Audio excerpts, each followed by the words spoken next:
السلام علیکم ورحمۃ اللہ وبرکاتہ۔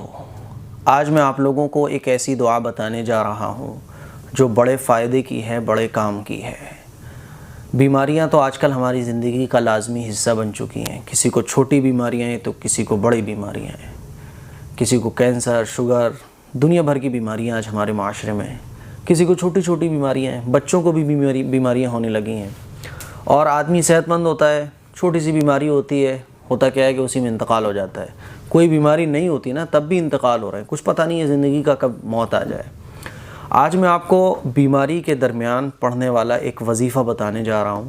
اس وظیفے کے بہت سارے فائدے ہیں، اور سب سے بڑا فائدہ تو یہی ہے کہ حضور اکرم صلی اللہ علیہ وسلم نے اس وظیفے کو بیان فرمایا۔ یہ اصل میں ایک دعا ہے، کچھ کلمات ہیں جن کو ہر بیمار کو پڑھنا چاہیے۔ تو کوشش ہمیں یہ کرنا چاہیے، کیونکہ میں نے بتایا نا کہ ہر ایک کو بیماری لگی ہوئی ہے، کسی کو چھوٹی کسی کو بڑی۔ اسی لیے کوشش ہمیں یہ کرنا چاہیے کہ روزانہ ہم ان کلمات کو پڑھنے کی عادت بنائیں۔ آئیے وہ وظیفہ کون سا ہے جانتے ہیں۔ حضرت ابو سعید خدری رضی اللہ تعالیٰ عنہ اور حضرت ابو ہریرہ رضی اللہ تعالیٰ عنہ بیان کرتے ہیں کہ نبی کریم صلی اللہ علیہ وسلم نے فرمایا، جو شخص بیماری کے دوران یہ کلمات کہتا ہے، اگر وہ اس بیماری میں فوت ہو گیا تو اسے جہنم کی آگ چھو بھی نہ سکے گی۔ اتنا بڑا اجر ہے، اتنا بڑا ثواب ہے اس دعا کو پڑھنے کا، کہ اگر ہم اس دعا کو روزانہ پڑھیں، اور اگر اسی بیماری میں، ظاہر ہے عام طور پر جو انتقال ہوتے ہیں، موتیں وغیرہ ہوتی ہیں، وہ کسی نہ کسی بیماری سے ہوتی ہیں، چاہے وہ چھوٹی بیماری ہو چاہے بڑی بیماری ہو۔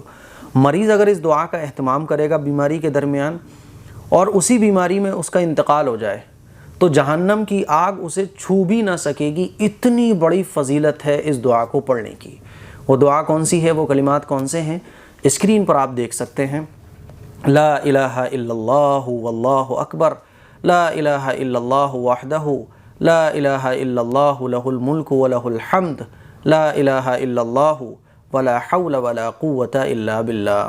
اللہ کے سوا کوئی سچا معبود نہیں ہے، اللہ بہت بڑا ہے۔ اللہ کے سوا کوئی سچا معبود نہیں ہے، وہ اکیلا ہے۔ اللہ کے سوا کوئی سچا معبود نہیں ہے، اسی کی حکمرانی ہے، اور ہر تعریف بھی اسی کے لیے ہے۔ اللہ کے سوا کوئی حقیقی معبود نہیں ہے، اور برائیوں سے بچنے اور نیکی کرنے کی ہمت اس کی توفیق کے بغیر ممکن نہیں ہے۔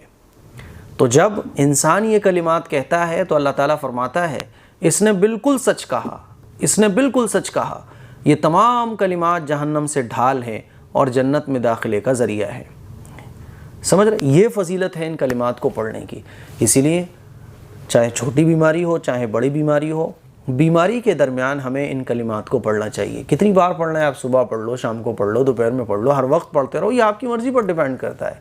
لیکن فائدہ اتنا ہے کہ یہ کلمات جہنم سے بچانے میں ہماری مدد کریں گے، ہمارے لیے جہنم کے سامنے ڈھال بن جائیں گے یہ کلمات۔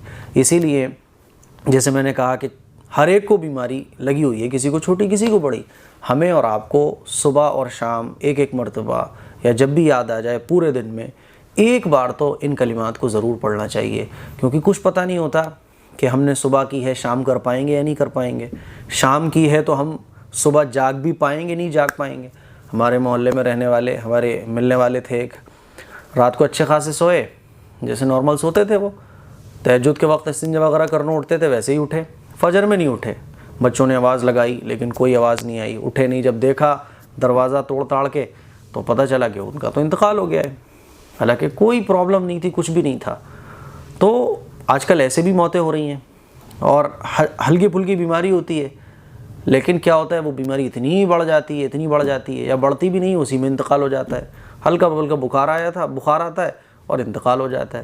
اسی لیے یہ جو میں نے آپ لوگوں کو وظیفہ بتایا ہے اور یہ جو کلمات بتائے ہیں، ان کلمات کا ہمیں اہتمام کرنا چاہیے، تاکہ اگر خدا نخواستہ انتقال ہو جائے، زندگی کا کچھ پتہ نہیں ہے کب زندگی ختم ہو جائے، کب موت آ جائے، ان کلمات کو اگر ہم پڑھیں گے اور ہمارا انتقال ہو جائے گا تو انشاءاللہ جہنم کی آگ ہمیں نہیں چھو سکے گی۔